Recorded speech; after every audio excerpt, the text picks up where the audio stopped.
Melkorka Sigríður og ég verkefnastjóri hjá Icelandic Startups.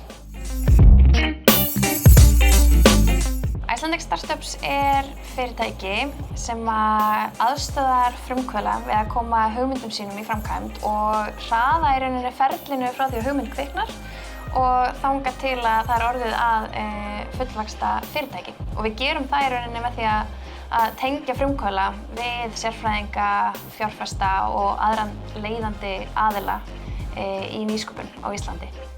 Og núna erum við að byrja með nýjan hraðal fyrir tónlistarfrumkvöðla sem heitir Firestarter.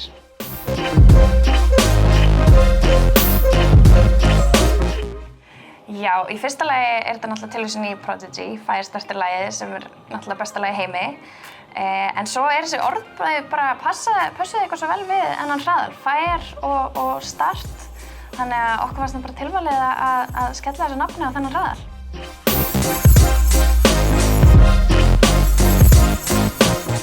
Firestarter verkefni þar sem leitað eftir lausnum til að auka verðmætasköpun í tónlist.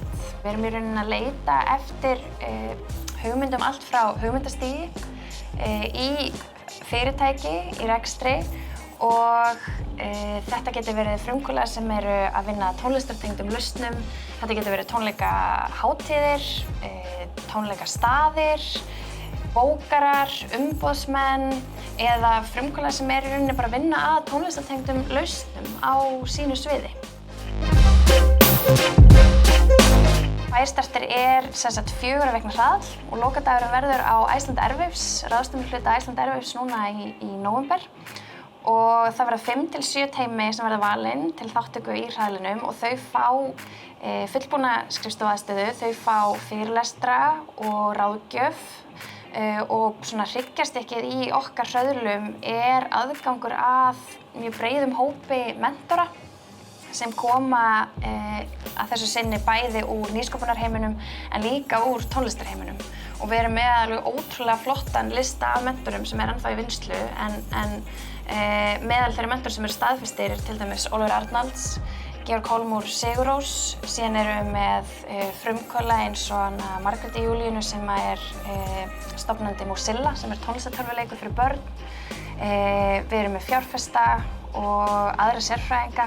Þannig að þetta ótrúlega breiður og sterkur hópur af fólki sem kemur að þessu verkefni og í rauninni það eru allir að reyna að hjálpa þessum frumkvöðlum að koma fyrirtækjunum á kopp.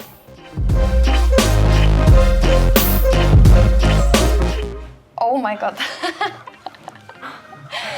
Það einmitt, já, þetta á sem sagt ekkert skylt við Fire Festival, bara svo að það komi fram. Ég myndi segja að þetta væri á algjörlega öndverðu meiði við Fire Festival. Þannig að við viljum bara vísa í Prodigy-lagið.